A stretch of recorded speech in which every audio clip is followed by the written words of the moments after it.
So you'll watch for the Okay. gal, Feldman. You'll watch for the gal from Ingleside, right? Oh, right. Yes. Yes, it pops up on my screen and probably on Jordan's also because he's co-host.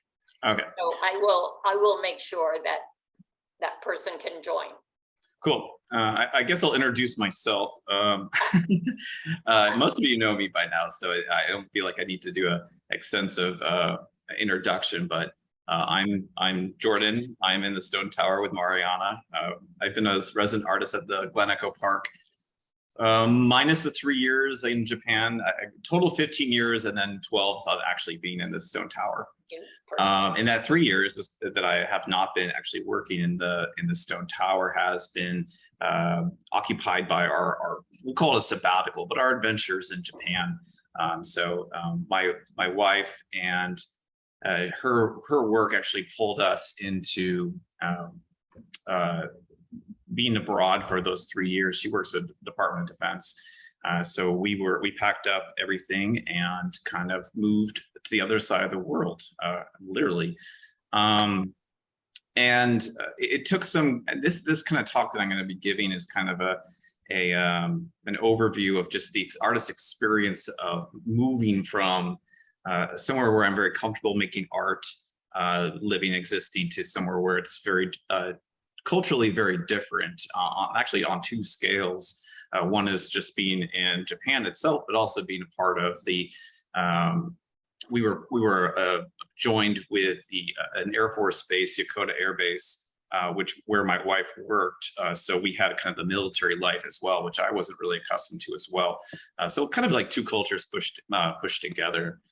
So let's see if I can, but my kind of, I guess, background or history with Japan actually extends quite a bit further than just 3 years that we were in Japan. My great-grandfather on my mom's side of the family worked for General Electric, and he was part of the team that actually brought the light bulb from the United States to Japan, kind of sparring that kind of electricity. So he, spent a long time actually living and working in Japan. That we actually went downtown to, I guess, the History of Japan kind of museum. I don't remember which museum in particular or what it was called, but lo and behold, there's the light bulb that my great-grandfather brought to Japan, and there it was.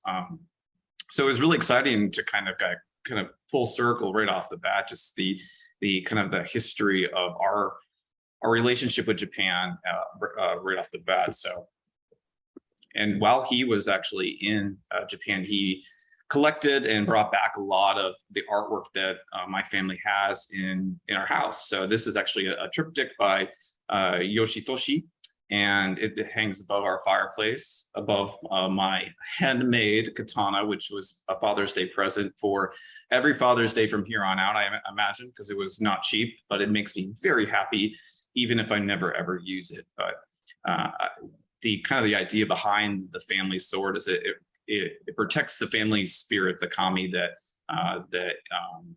it's kind of the family crest in a lot of ways. So it was exciting. But our artwork that we have in our house is largely woodblock prints from Japan, and it's always been that way. As soon as we got an actual house in Silver Spring, I don't like having my own artwork in our house, but having the Japanese work there has always been kind of exciting for me. As an artist, to have something different, something that I don't work with. I don't work with printing at all. So I like to surround myself with art that I know I can't make. When I first got there, though, I had to kind of do a little reconnaissance and see what's available to me as an artist in a different country. So I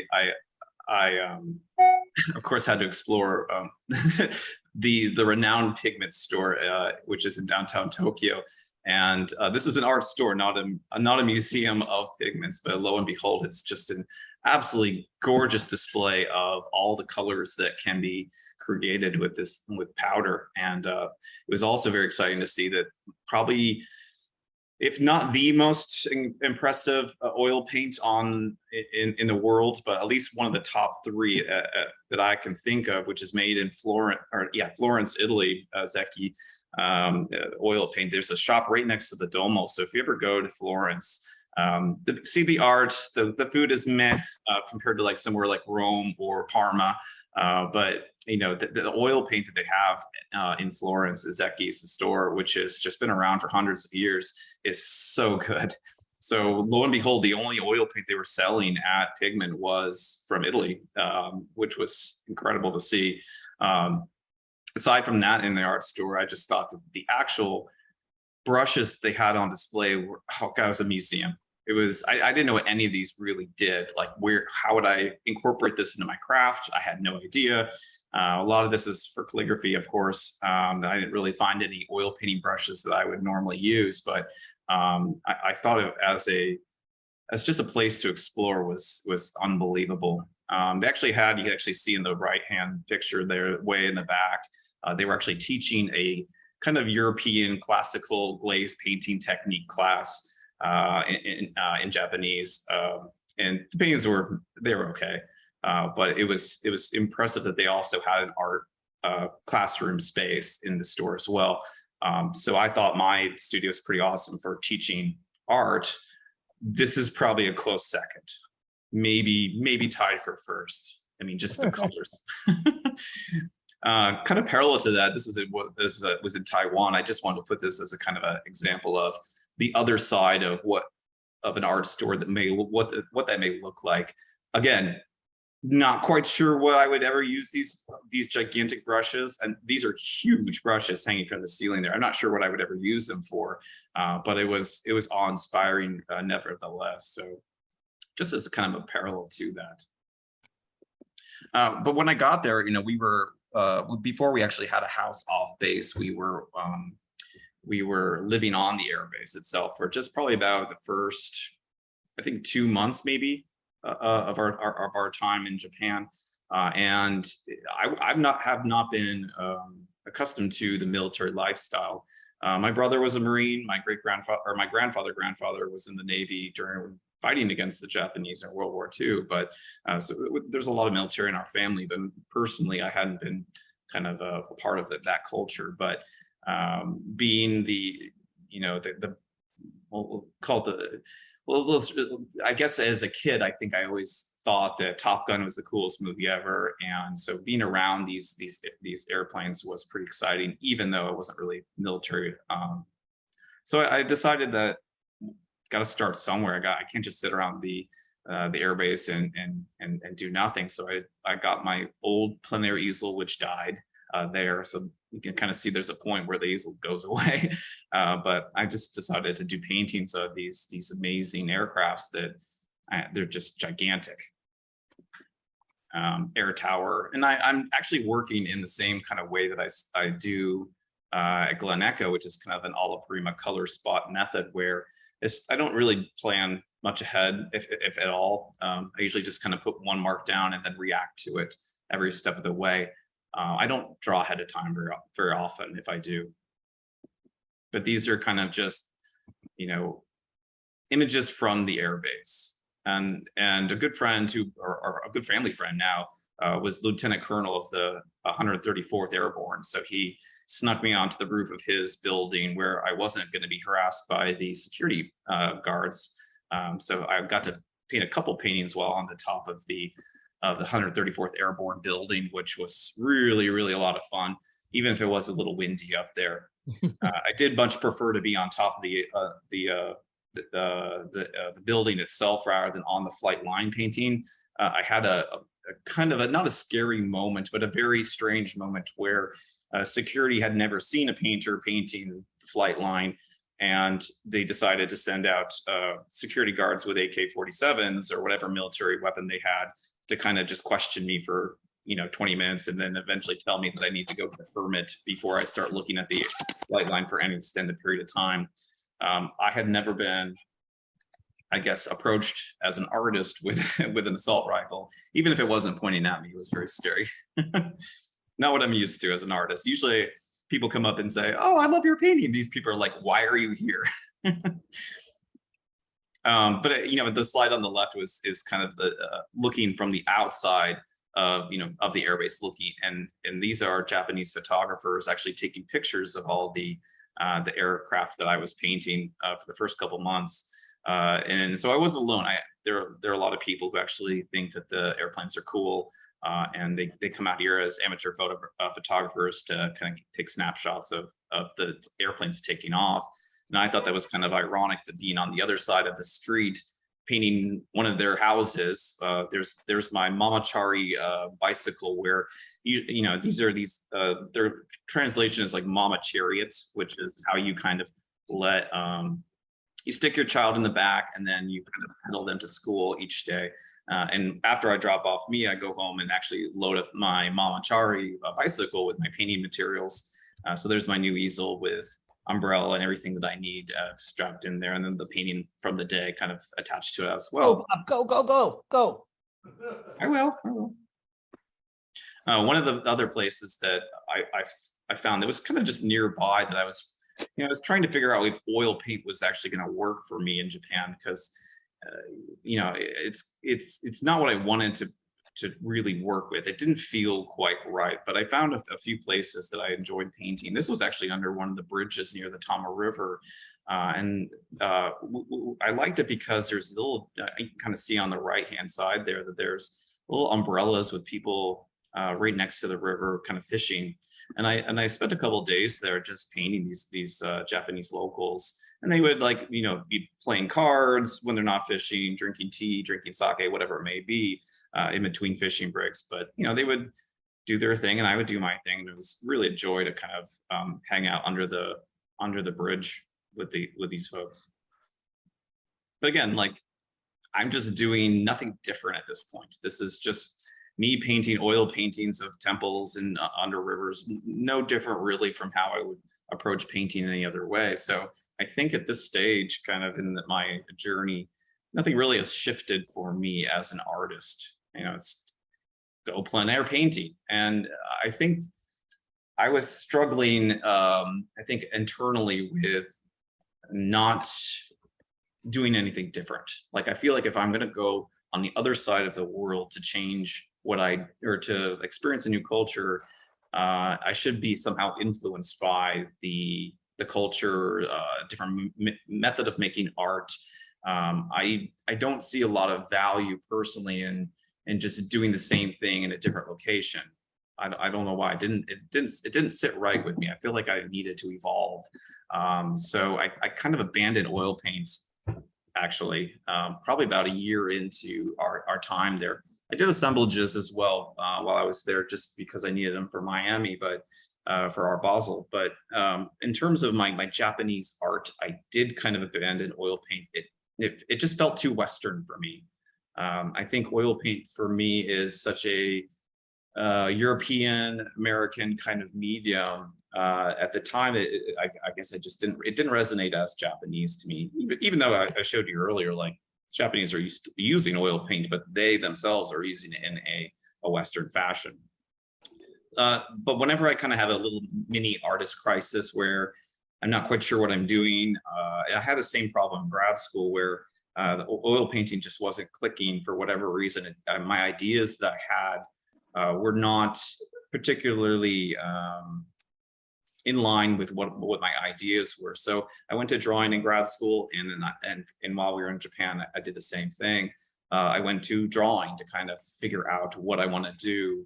And then I figured along the way something would click and I would feel more comfortable with a new medium or a new idea would come out of it. So at the art store, not the one downtown, not Pigment, they would never ever have something like markers in their store, but just the local art store that is kind of more probably closer to a plaza or something like that. I acquired Copic markers, and I just have 3 tones of gray. So these are cool grays, a cool gray 7, a cool gray 5, and a cool gray 3.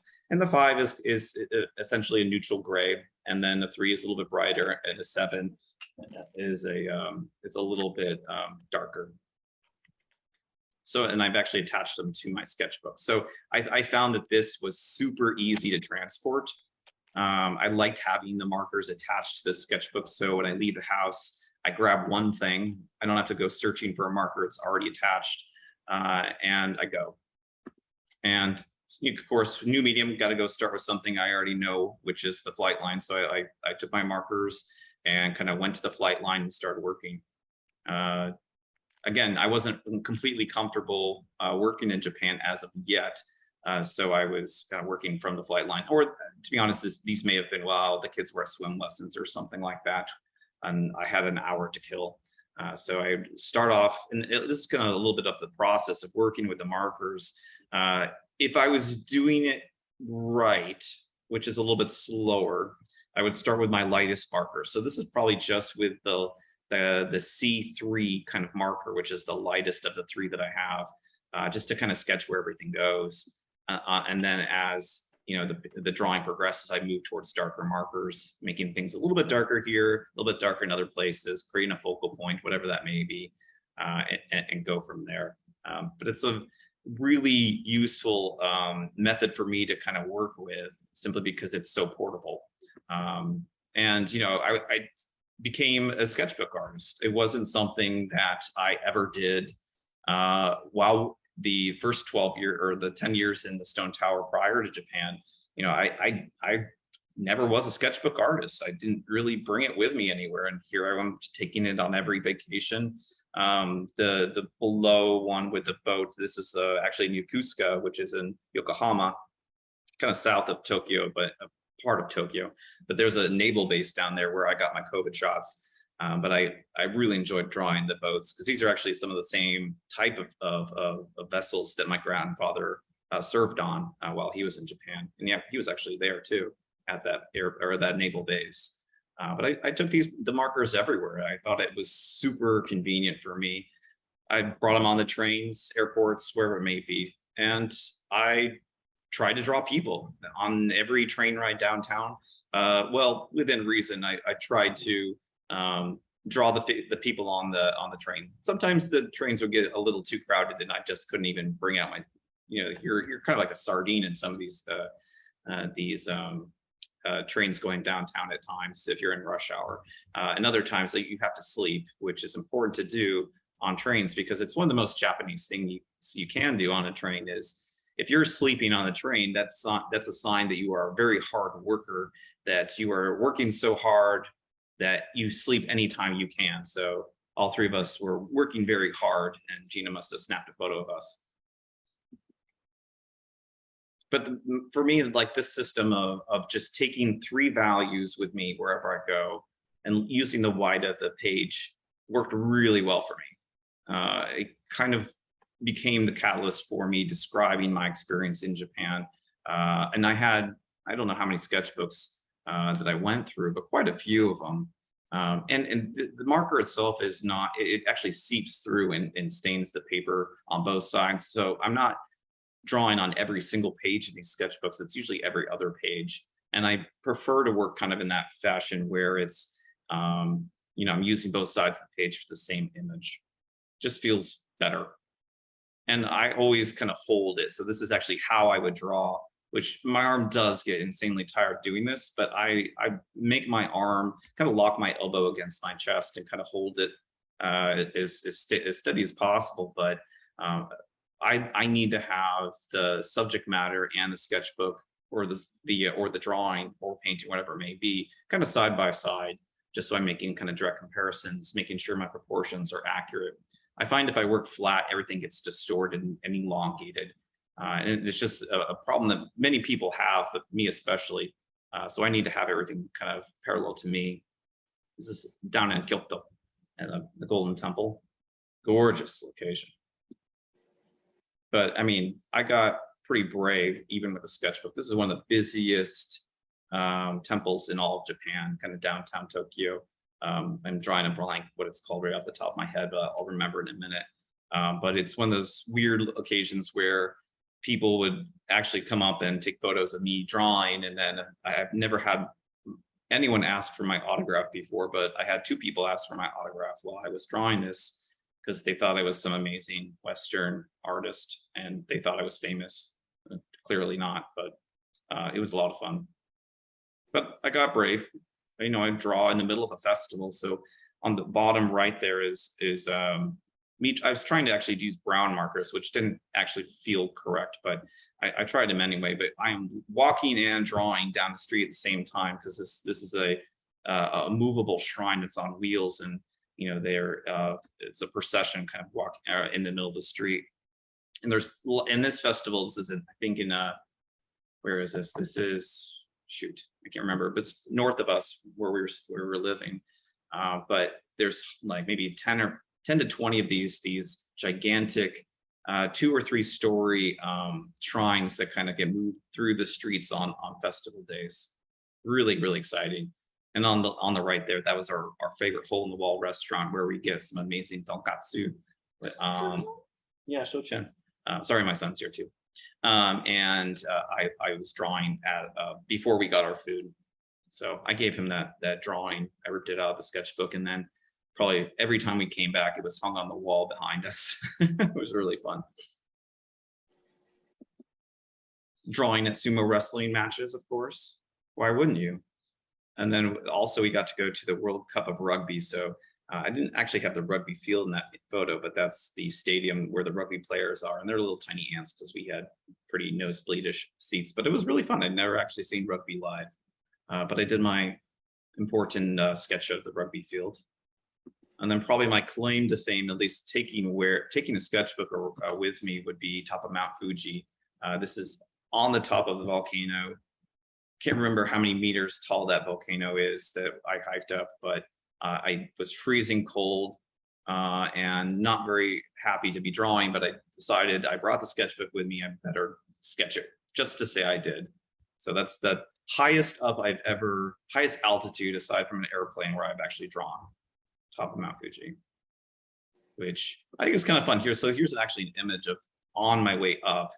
And I was kind of thinking about how Japanese art has that kind of layered effect, at least the woodblocks do, where they have, it seems almost surreal at times, but here's kind of a surreal moment for me where we're above the clouds and you can see a mountain and then the sky and then more mountains and then more sky. So it's kind of a weird layering effect that felt very much like some of the woodblocks that I had seen growing up or in museums or art books or wherever. But there's that kind of weird layered effect, which I think is kind of exciting. Where this led, though, is kind of important to me. So before I left, I had a good friend of mine, a former roommate and a colleague from Maryland Institute College of Art. He actually, Ilya Gefter is one of those, he's an artist that works in Tel Aviv. He runs an art school there. And these are some of the ink washes that I have of his. And these are from his time in Toronto, and he lived there for a bit. And I've always thought he was one of the best at ink washes. And while I was kind of struggling as an artist to figure out what I wanted to do while I was there, I mean, I had a lot of free time to actually explore different things and different approaches to making art. But I probably never got his imagery out of my head in terms of medium. I always felt that it captured at least what he was looking at really, really well. And there's an excitement to the abstractions in his work, the simplicity of some areas and the tightness of other areas. And I thought that maybe that would be kind of at that point, I think I knew that this is kind of a good direction that I can kind of explore a little bit further. So I started trying to work at ink washes. I knew I had to make it mine and not just kind of copy what Ilya had done. So I changed the color of the ink. I tend to work in either this kind of sepia kind of red-brown color, and either that or kind of almost an ultramarine blue color. But I wanted to kind of keep that a concept of, I actually went a little bit tighter than Ilya does. So here's Ilya's again. And there's not, and some of the figures in the foreground, they're a little tight. I think I took a little bit tighter, more photographic in the focal points. And then where it's less focal point, I tried to create is a lot of, if not more, atmospheric perspective than he was actually working with. So backgrounds are very subdued, very kind of minimal, but this started to feel comfortable. This started to feel like the appropriate medium to kind of encapsulate our experience in Japan. And we were going to so many temples and shrines while we were there, just as, there are always kind of those things that you want to see for the architecture. I think a lot of Japan is, you wouldn't think that it was going to have a lot of new architecture, but because of earthquakes and typhoons and so forth, they're updating their homes. They don't really have a lot of, at least in Tokyo, a lot of the old architecture, but the temples and shrines always did. But they were fascinating to me. You know, weird slopes of the roof. Nothing's really a straight angle unless it's kind of in the base, but the roofs were always really, really complex. I had never drawn something as complex before, and it did take a lot of kind of practice to get these structures to look and feel right. This is an example of working from life versus working from photo. I wanted to make sure that I actually set up the location, worked from life, and then took a photograph of the same location where I was working and reworked it back in the studio, just to kind of see how I change as an artist working from a photograph. Because at least with oil painting, with drawing from life, I don't use photographs for models or anything, or landscapes for that matter. But for these, I felt, I know Ilya had worked from both life and from photograph. I figured it would probably be okay to do the same. But you can actually kind of see the differences. The upper left one is from life, the blue one is from photograph, and how they kind of change or are slightly different. Maybe a little bit tighter with the blue, but it does give me a little bit more time to kind of really get those clean, crisp things to pop out. Give me a little bit more time to add all the architecture in the image, rather than just a few select locations. So I felt the photograph is fine for me.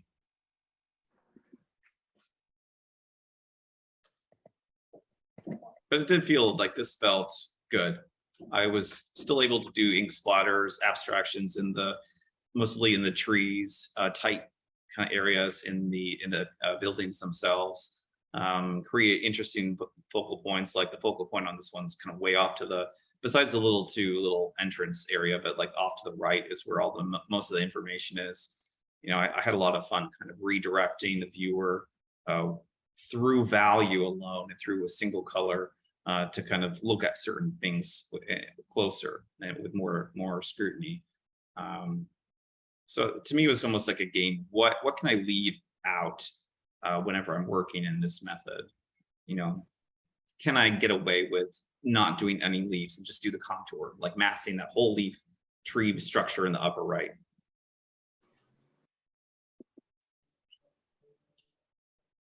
I still have to frame this one. I like this one a lot. But I like the kind of tightness of the temple, and then the ground is just splattered ink, and the whole right-hand side is just, again, splattered ink for all that tree mass. And what was kind of fun about going to temples and shrine, these are actually our Goshuin books, which you know, they when you buy one, they're accordion books, so they have kind of like lots of pages, and you use both sides of the page, or you don't. You bring them to the temple, and the temple will actually put their stamp in, the Goshuin. So the red is actually the stamp from the temple, and then a monk or a priest, depending on if it's Buddhist or Shinto, will actually do calligraphy in your book for 500 yen, which is $5 or whatever. But they're little kind of passports. They're little kind of stamps to show that you've been to this location and you've sponsored, or sponsor is not the right word, but donated to the temple or shrine. And these are kind of like for your afterlife. They're like little passports to the afterlife. So you go to a monk and you say, "Goshuin onegai shimasu," which is just like, "Can I please have a stamp?" And they'll take your book, and you wander around the temple and then come back when it's ready. And that's that. But I just thought these were so cool. We filled 2 books, which is an absurd amount of temples and shrines. Most Japanese don't even get 1 done. We got 2 of them done because when the pandemic hit, all our international travel got canceled. Our Philippines got canceled, Nepal got canceled. So we had some trips planned, but COVID hit, airports shut down, the island shut down. So we could travel within the island, but we couldn't really much leave outside of that. So The Air Force had rental vans, and we just would rent a van for a week and go travel. And we got through 42 prefectures, which is, it's like seeing 42, well, more than that, more than 42 states, if you're imagining the United States. It's like doing that amount of travel. So we were little road vagabonds going from place to place, exploring. It was great. I tried my hand at calligraphy. My teacher did not think I was very good. I think maybe I had an expectations because he knew I was an artist, and I think that kind of was probably against my, I think that was probably not the best. So I tried to do my own calligraphy, but it didn't work out very well. Not my strong suit, let me put it that way. But it was important. Like I was looking at this Goshuin, and if you don't want them in the books, you can actually have them in single sheets. So this is kind of where the body of work evolved. So this is actually work that I've done since I've been back from Japan. I think it took me a long time to figure out what I wanted to do while I was there. And I ended with ink washes that seemed comfortable, and that seemed like the right medium to represent my time there. But when I got back, I knew I had this whole other body of work of assemblages, which, to kind of explain what you're looking at, the top part is the actual Goshuin that I acquired from the Buddhist temple, and it's on a single piece of paper, not in the book. But during the pandemic, you can just to prevent COVID from being spread, they would do them ahead of time, and then you would just buy the single sheets, then glue them into your book later. But I would get one for the purpose of using it for these assemblages. So the top is actually the arch created by the monk, and I built a wooden shrine around it with just hardwoods that I acquired through wood shops and whatnot. And then the painting panel is actually directly in the middle there. So the thing between the palette and the Goshuin is actually the painting that I've created for it. And to me, there's a lot of kind of questions being asked, cultural appropriation, Western versus Eastern kind of cultures kind of coming together, a lot of different things that I'm kind of thinking about. I'm also, going back to the sword that from the second slide I showed you guys, like that idea of kami, that there's like a spirit involved with every object. So every object that I guess that we interact with, and even nature also has its own kami as well. They're just a little bit more substantial. But when you have objects, they tend to grow the kami within each object grows, and this is in kind of in the not mythology, in the belief of the Shinto religion, where your coffee cup, if you pay respect to it, will make your coffee taste better, or your shirt that you're wearing, if you treat it with respect and fold it properly, then the kami within your shirt, would I'm being a little exaggeration here too, but would treat you kindly. So objects are revered and not treated poorly.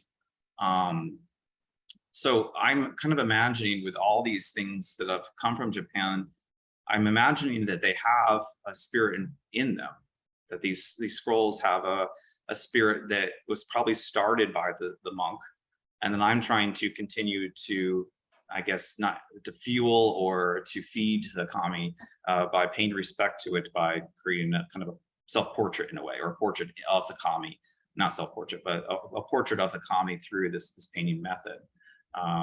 So these are my attempt to kind of, this is from the side, what they look like from the side, and that dreaded Manaki Neko, which I still can't get right.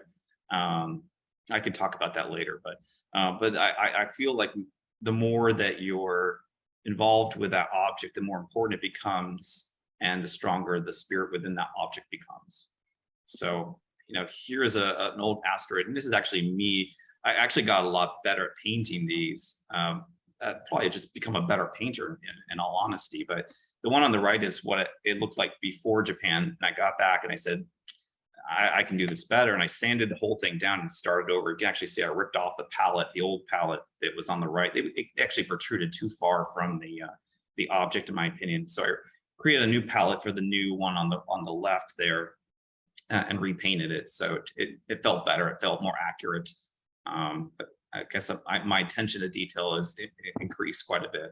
And I also, it was a real meteorite from Russia that I had been attached to this board, almost constrained by this wire that I had. So I decided to kind of put that paint stroke of the blue or the yellow right next to the blue for Ukraine. I don't know, had some fun message. But I think the body of work felt better. Like, I mean, it feels like a kind of a good bookend to our experience where I have these objects and I am, you know, my concept for this body of work, the assemblages, is kind of altered as a result of our experience, and it became stronger as a concept.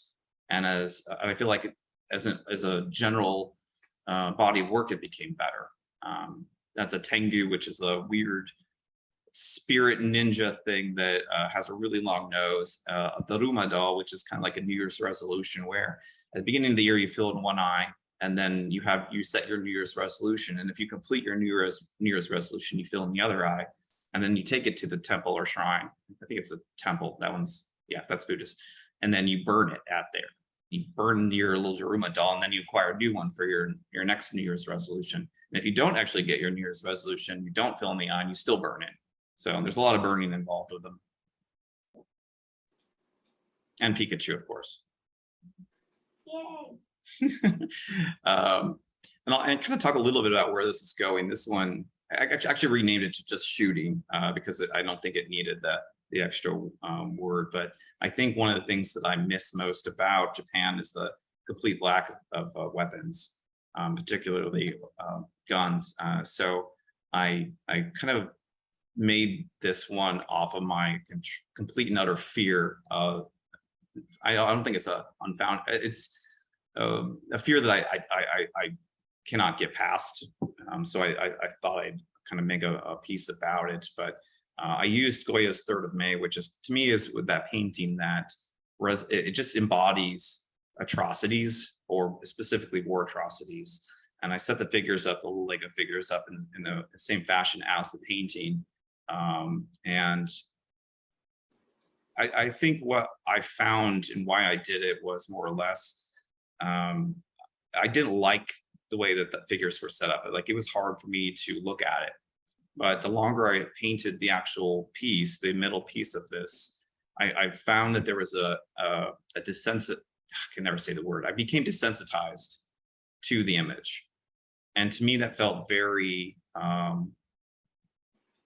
very much like how we live in our society now, where, you know, 1,000 people die of COVID a day. That's terrifying. That's a lot of people. So I think that we've become incredibly desensitized. So it's interesting for me to kind of see the being desensitized in action from the same thing. You know, the kind of the same imagery is not as terrifying to me now as it once was when I first started the work.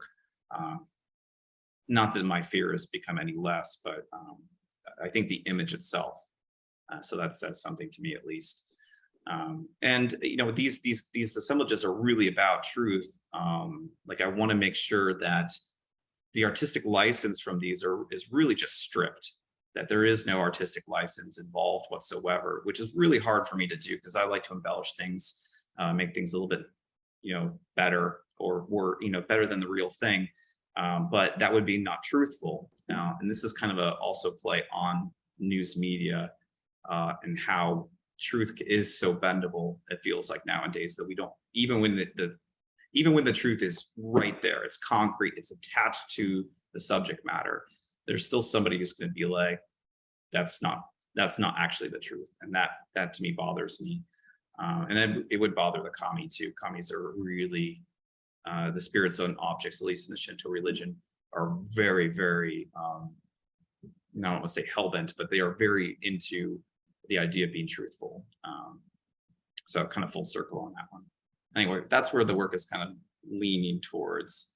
And I have some playful things that I'm working with right now as well, where I have kind of in the studio, I have a collaboration with another artist where I'm actually recreating his art. So kind of a play on plagiarism. I can actually pull it off the wall and show you guys in a minute, but I like the way this body of work is going, the assemblages, even if I don't actually like the process of making them. Like, I much prefer doing a portrait of a person that is super fun to do alla prima, where just putting paint stroke as fast as I can to get down. That to me is really exciting and fun. But I think in terms of concept, doing the assemblages and really focusing on what is truth, because you know, in art, artists are notoriously liars. Like, you don't always know what the subject matter looks like whenever you buy a painting. That landscape may not look like the landscape that you have. It may, the artist could have moved a tree to the left 2 inches, and it's not the real thing, it's a lie to you. So I think that idea of truth in art is interesting for me. So even though it's not fun to paint, I think it's kind of necessary, at least for me right now. I guess that's all I have to say, but I'll take questions, Ian. 2 questions. First of all, I love that you allowed yourself to be so influenced by the place, kind of what you were talking about at the outset, instead of going in with, hey, this is the work I've been doing, I'm just going to keep doing it indefinitely. And the variety of the work is phenomenal. My 2 questions were, what works are going with you to Miami of what you've shown? And then the second question is, what did you find to be the biggest kind of culture shocks when you were there? The assemblages are the work that I'm taking with me to Miami. Not taking any ink washes.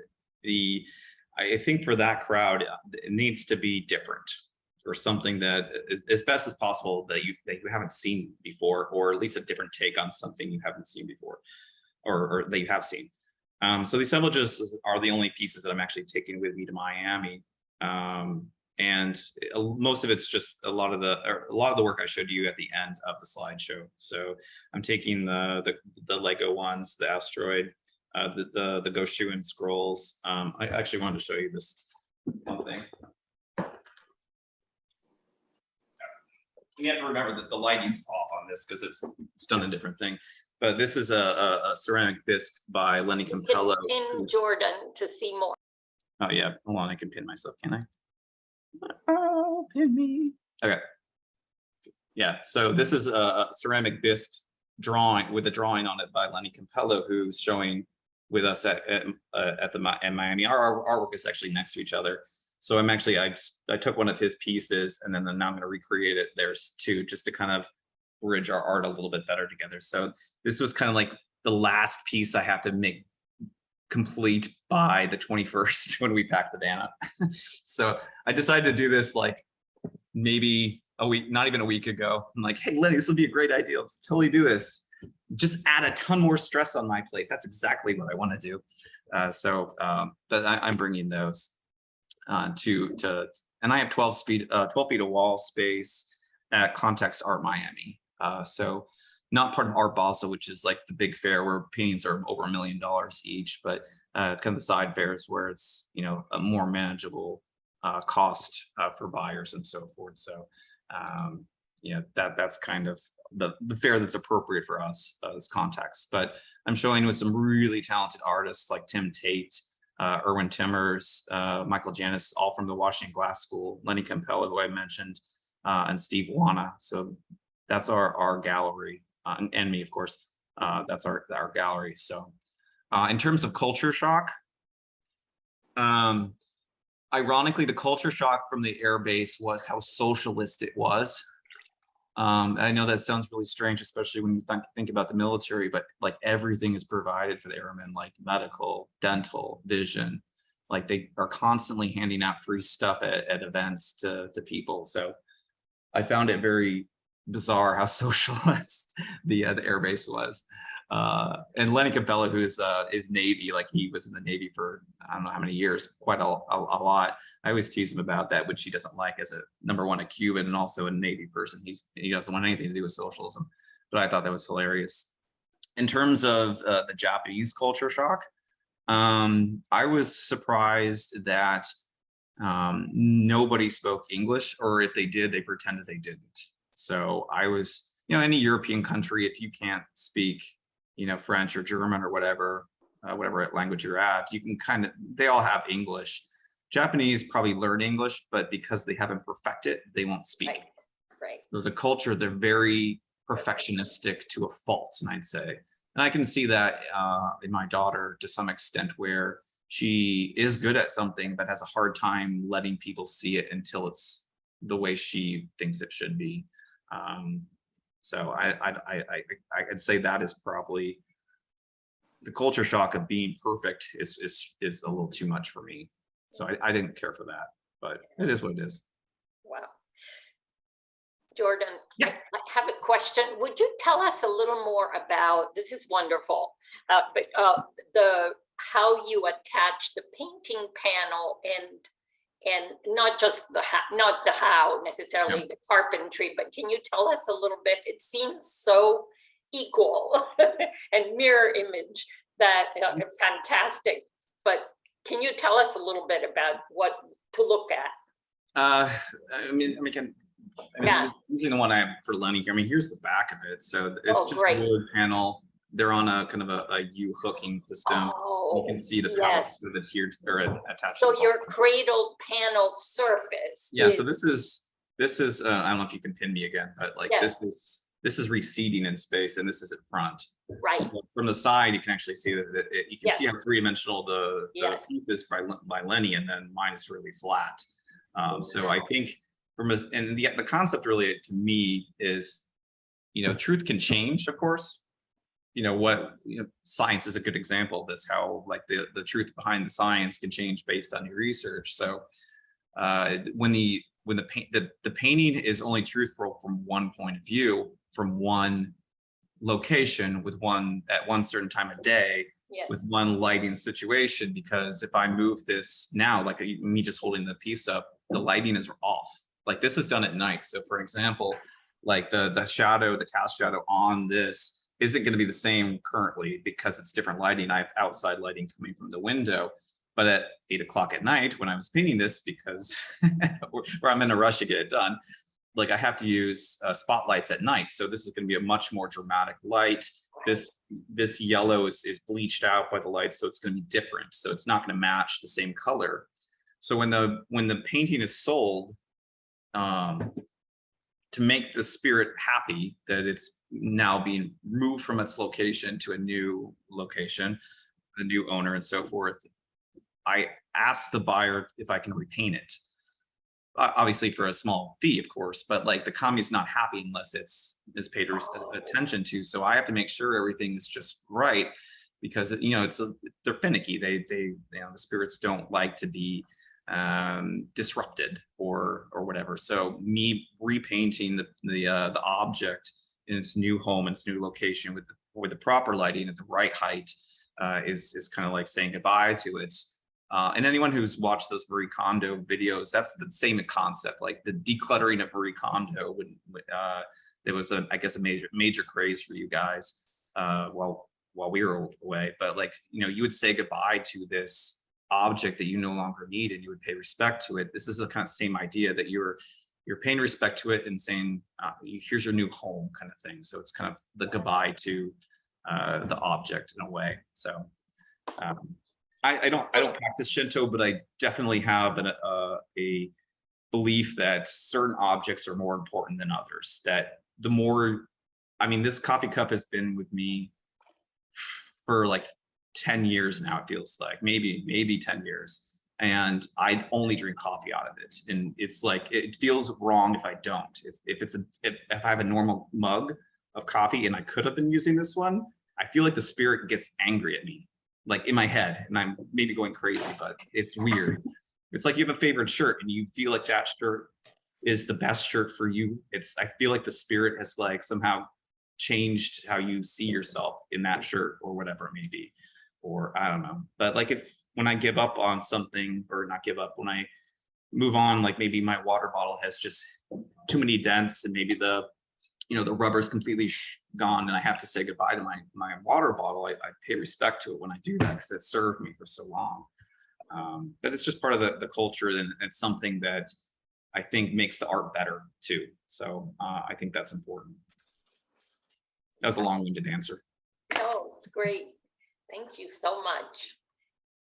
And and these are all oil, right? They're all oil, Jordan. The assemblages are all oils. The ink washes were acrylic ink. So like when you go to the art store and you find like golden acrylics, the high flow. Right. The high flow acrylics Yes. are what I'm working with.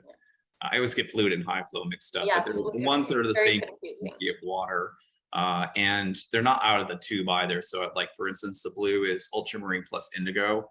I just found the happy balance between the two and I bottled that together. And then the same thing with the more sepia version, that ink is ACO, Oh, nickel, golden azo, one, gold. that what one was and quinacridone gold. Yeah. yeah, that one and quinacridone burnt nickel, sienna. Because if I azo. just use the nickel azo gold, it's too yellow. If I Yes. just use burnt sienna, it's too dull. But when I mix them together, it felt like the right kind of feel of the ink wash that I wanted to achieve. So, you know, I felt better that way. Yeah, But, that's really helpful to know. That's great. yeah. And then I just made sure that I bottled that and made one bottle of it so I don't have to keep remixing it each time. Right. That way there's kind of a through line or consistency within all the ink washes. And they take, in all honesty, like the ink washes, at least when I do them for photograph, I spend more time on the drawing than the painting. The painting actually only takes about 2 days. The drawing takes about 3. Just because I have to correct. I mean, I'm as good as I feel like I am at making very tight drawings, I still have to make alterations and distances and so forth. So the drawing takes a long time. And then choosing what to edit out of the drawing and out of the photograph. Yes. So I think when I do the drawing, I almost draw everything aside from the background. And then slowly like stripping it with an eraser, like what can I get rid of that the image can survive without me having to describe it. Because I think with all art, it's important for, aside from the assemblages, which is a different story, all art that is not an assemblage, you have to leave some room for the viewer to make that art theirs, where the viewer can fill in the gaps of what I didn't do. So for instance, like an olive cream portrait, let me just grab one.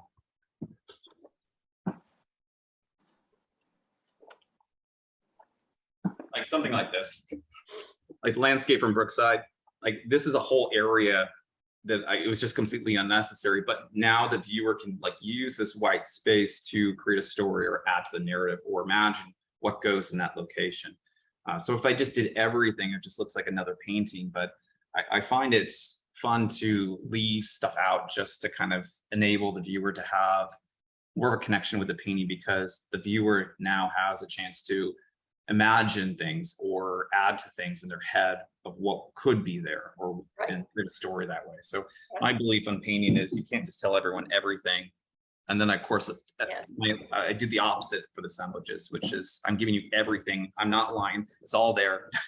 Right. It's like, you can't fight me on the truth. This is exactly what it is. Ephraim Rubinstein said that you're also adding an important contrast, which is the finished versus the unfinished.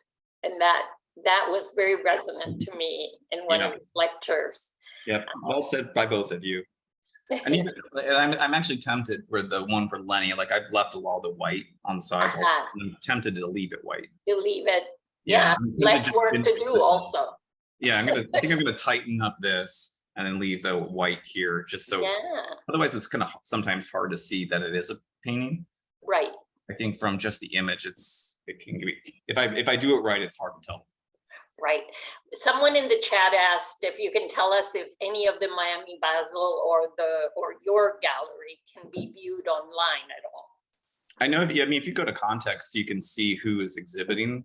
Like all the art fairs. So the name of the galleries, the context. Yeah, you can scroll through the names of the galleries, where they're coming from.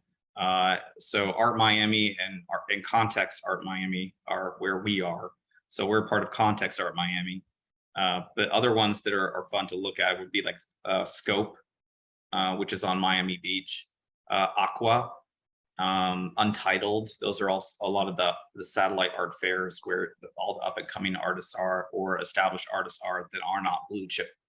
So blue chip are like Gagosian and like Papau and like all the New York galleries that have been around for decades, or British galleries, German galleries that have these are high-end galleries that are part of Art Basel. And then kind of like then there's like tiers basically going out. So it's fun. Several comments from the chat on how wonderful it was to hear this progression.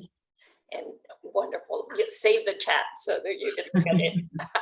I know the recording allows you to do that. Well, I was grateful to do this talk for the Rockville Art League, and then I was like, well, I already had all the slides, and we didn't have one scheduled for today, so I just figured I'd do it again.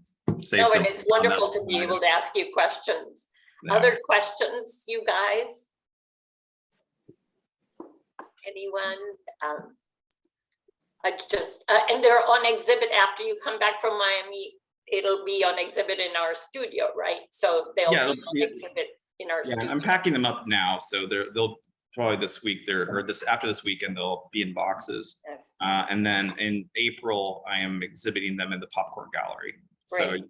if you can wait, well, hopefully you won't see these ever again. Hopefully they'll sell, but I'll have more by then. So yeah, I have a few more scrolls. Actually, I can show you really quick what the Goshuin looked like with not attached, because I have many. Yeah, many more. Well, enough. So just so you can kind of see, these are paper thin Yes. scrolls, and they're not very big. This is maybe like 4 inches by 2.5 inches wide. Right. And you know, And Jordan, do you spray them with any UV varnish or anything like that? I No, was that is a curious worry. about. it is a worry, like that these will. I am worried about sunlight, and at least these. Mhm. Because I tried gluing one, and because the paper is rice paper, it like became transparent. So it was a kind of a disaster. So I'm actually hanging these with copper nails into them in the corners, Oh, which I felt uncomfortable doing, but I cannot come up with a better solution without putting like glass or something on the front of the Goshuin, which would distort it. And then, like I mentioned earlier, the Right. Nakineka was a complete disaster for me so far. The only the problem I'm running into with this body of work is reflective surfaces. yes. That normally when you're a painter and you deal with a reflective surface, if you have a highlight, to make it feel like a highlight, you darken all the colors around that highlight just to kind of manipulate color so it appears in the painting to be a highlight. If I do that in the assemblages, you, the viewer, can see that I'm cheating. I'm lying to you about the color around that highlight, and the registration doesn't match up. So I don't know if there is a solution to this problem, and I had this problem before, and I'm still having this problem now. Is like, what do I do with reflective surfaces? Anything matte is not a problem. I can recreate them pretty one-to-one, but reflective surfaces are a battle. Unless there's a temperature shift, like if I have a warm light and a cool reflective light comes from a window, then I can just make it a blue, and then the blue will separate.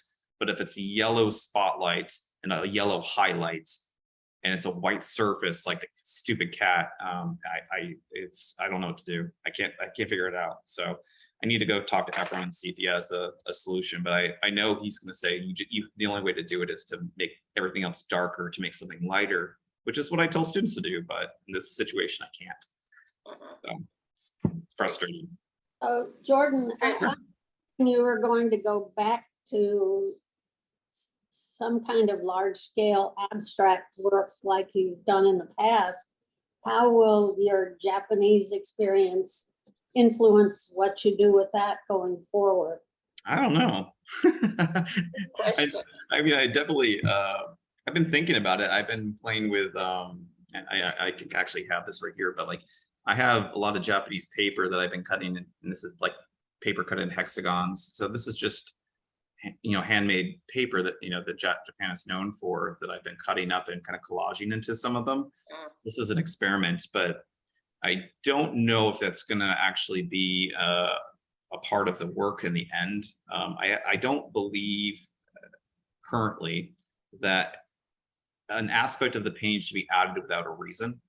And if I'm just adding them to make them more Eastern or Japanese, then I feel like it's not right. It's not the appropriate thing to do. Like I have to have a real reason to actually use this paper in the paintings. I thought they were cool and they're great elements, but what do they mean? What do they say? Like, why am I doing this?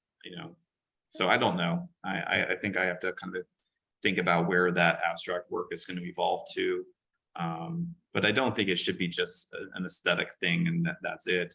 Maybe it's a cultural thing, maybe it's something else that I can kind of reason out in my head. The assemblages were an easy one for me to kind of say, well, yeah, it's perfectly in line with the Shinto religion, and 80% of Japan has some sort of connection to that religion, or at least practice. Not even if you're Buddhist, you incorporate Shinto things into your life. Marie Kondo is an example. But like just changing the abstracts to be more Japanese, I think that would be false, or I don't know. It doesn't feel right. So I don't know. That's the long-winded question of, I can play around with it. I can be more pattern based, but again, like how truthful is that? I don't know. It's Well, your truth. I mean, Years of your life. It's 3 years of your life, and it clearly had an influence on Right. how you see and think about things. So I Right. imagine it will evolve at some point. Right. I hope it does. I hope aesthetically Yeah. the work changes one way or another, that is not forced. I fear forcing something. Like I think I tried to force calligraphy, and that I was going to do, that is something that is going to be part of it. And in a way I did end up doing calligraphy, just in a different way, in a Western way. But like I was trying to do things because it was expected of me to change. Everyone before I left said, oh, your work is going to change so much in Japan. And I'm like going, oh crap, no, I actually have to change my work. Like this new expectation that I didn't really think about. It sounds fun. I can go to Japan and maybe learn something different, but it didn't dawn on me that I had to change as a result of that shift. And I think early on, I tried to force it, and that made it worse. And I think that's the same problem I had in grad school, that I was expected to change while I'm in grad school. My style of art had to change, had to kind of evolve, which is fair. I mean, I think that's appropriate. But I think when I'm forced to do something, I don't do it nearly as well as when I want to do something. So when it became, and I think it's with anybody really, but like if somebody said you have to change your artwork to adapt to the situation, and I don't want to do that, it's going to be bad. It's not going to be good, and I'll dread it, and I'll maybe not do it to my best ability. But if there is a kind of a reason or an idea that I want to pursue, like the assemblages or the ink washes, then I can go quickly and take off, and my style can evolve really rapidly. So I'm slow, and then once I figure out what it is, I'm very quick. So the ink washes, I figured that out in probably 2 months, like how I want to use the medium different from Ilya, how I want to use the medium to reflect the architecture. And then it was just a matter of making sure I'm taking the right photographs, because I knew I needed very strong light sources, very strong shadows, not a lot of mid-tones, and just make sure that I have all the information, not just like the stereotypical I was here kind of photograph, but like photographs that I know I can use later for that purpose. And then that became very quick, that medium. It felt very easy to do, but a lot of that I think is because so much of my time I was spent sketching everywhere I went. So I don't know. I still don't think I'm a sketchbook artist though. Mhm. As a studio mate, I see a lot of evolution in your carpentry. No, but that's the just artistry. though. It's like you are inlaying wood and you're doing things kind of with such confidence.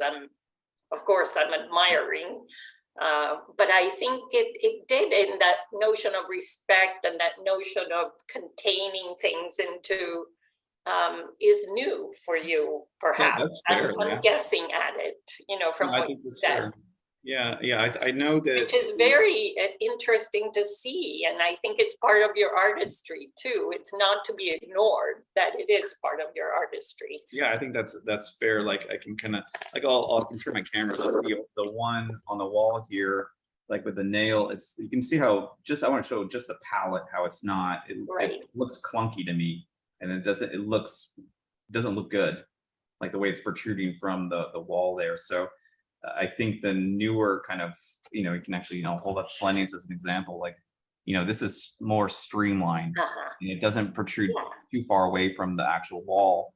So it's not in the way of things. It's not in the way of like me knocking it off the wall if it's in my house or in my studio or whatever. So I think I'm more cognizant of constructing and maybe just like, these were trials and now I've grown as an artist and I think they're Right. more sound, more, I'm better at using wood tools now for the sake of aesthetics than I was functional before. So I think I think that's fair though. Yeah, as a There's more compliment. harmony too, I think. Oh, and good. more- Could it be that that's the Japanese influence, the Japanese Sure. architecture that you have I think lived so. Yeah. I think that's Yeah. speaking through.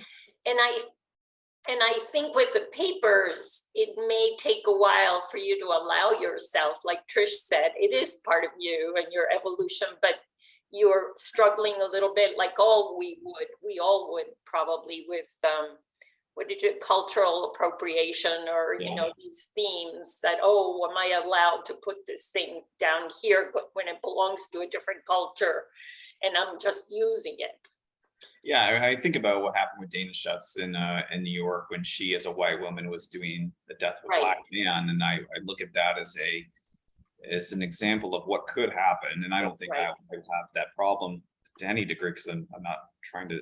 I do worry with the Lego ones with the gunman if I'm crossing a line, but that is a legit fear that any parent has, I think. So I don't know, but like I'm fearful that I'll run into like some Douglas high school kids down in Miami and they're gonna not appreciate it for whatever reason. But I mean, like for that one, for instance, I'm donating, if I sell it, then I'm donating my portion at my quadrant to anti-gun legislation. Yeah. I think that's brilliant though. Yes, I mean, it's all I can do. So many themes. You're not translating is not the right word. Yeah, I have other ideas with I think I'm kind of going through what like the meaning of objects, like why do we as humans collect certain objects as well? And the power of just showing an object and kind of the association that cultures or large quantities of people have with that same object. Like if I pair, this is kind of an idea I'm playing with, like soup can with super glue and I just create a still life with those two, everyone knows exactly what I'm talking about, right? Recent anti-oil things with throwing soup and then just gluing your hand to the wall. So I think that would be a really fun still life to do because it's kind of telling I'm talking about something completely different by two other objects in a weird way. So I want to do that painting. Another one that I want to do, which is kind of like is just like get a Jesus hanging from a cross where Jesus is black, but then do the opposite of my concept and paint Jesus on a cross in my assemblage and make him white.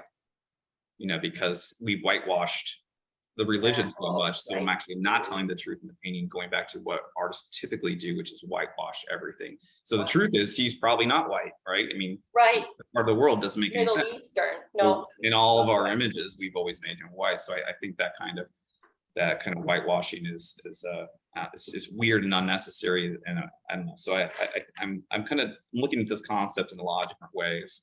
It has a lot of room to grow, I think. So I don't know if the abstract paintings are gonna come back anytime soon. They will eventually, but not anytime soon. I have one other, I'm a grandmother. I think I'm a little older than most of the folks here. So I'm just I know a tiny little bit about how this affected your children and what their experiences were, but I'd love to hear a little more. I don't know much about how Jackson reacted. Hey Jackson, how did Japan affect you? I don't know. You don't know how Japan affected you? No. There you go. You think it affected Mia? It definitely affected me. I mean, she's the only one who actually walked away with any Japanese language skills. I think the air base actually affected Jackson probably more than any of us, simply because his life was more circulated around that air base. All of his friends went to school there. He went to school there. And in any military kind of situation like that, you make kind of closer relationships, and so all of his best friends were like our lifelong friends. Right. You know, his Great. best friend Mac out in Seattle. You know, whenever we go to Seattle, we have to go see Mac. Right. Oh, And it's that's just great. it becomes more of a tight knit community that everyone knows everyone, and everyone knows everything that's happening in that community. So it's I think that became kind of how he was affected, that he became more focused on the important people in his life. Yes. Is that fair? What? Okay, never mind. He's reading. Anyway. And I think the influence may continue too, even if you don't go back and stay in Japan. I mean, for a he while. really likes Pokemon, so I don't know if that has It's anything. part of you now, and part of the kids and Gina. Yeah. Well, this was just wonderful. Thank you so much. It's so Oh, my goodness. genuine. Thanks for listening to me talk for a while. Thank you. No, thank you for doing it. We really, this made me think a lot. No, I encourage people to come see the if not like before they get packed up for Miami, at least come to the April exhibition when that happens. I will have more assemblages by then. I'll probably have my soup cannon with super glue done by then too, which I'm excited to do. That's So there's great. still a bunch of Japanese objects that I would like to kind of pay honor to.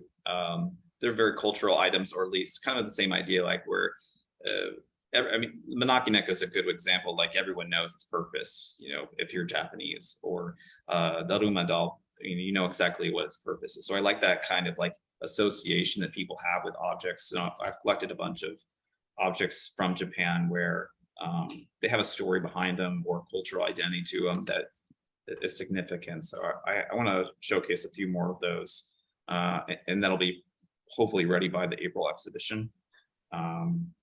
And then I'll probably go into altering that idea a little bit more and see how it plays out. That's wonderful. My eyesight has gotten way worse though, like from this, because I'm really like staring at these objects. Oh, no. I need to go get my eyes checked.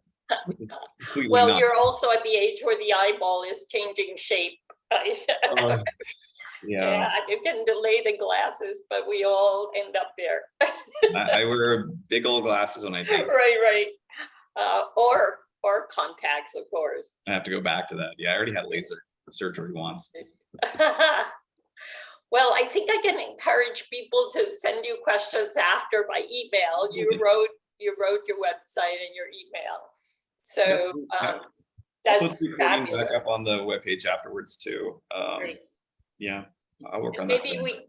we can just remind people, we won't have one on November 26th, I believe, or I forget what that date is.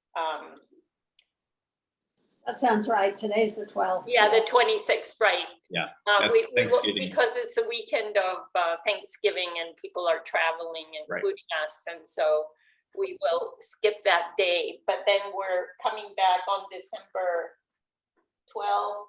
10th, I believe, and we're going to interview Luvon Shepard, who is a African-American beloved professor of water media at RIT. And I know we're going outside of the realm of the DMV for a moment, but I thought he's so unique, and he has been teaching and continues to teach for 50 years at the Rochester Institute of Technology. But what really impressed me about him is that he has a gallery in the middle of a very, very poor part of Rochester, New York. And he invites his students at the gallery. And when I visited, there were so many foreign students, Chinese, Japanese, and many foreign students, including many diverse American students, hanging out with him. And I was impressed by that. So anyway, we'll pick his brain too. And to be continued thereafter, hopefully. Thanks, Mariana. Thank you, Jordan.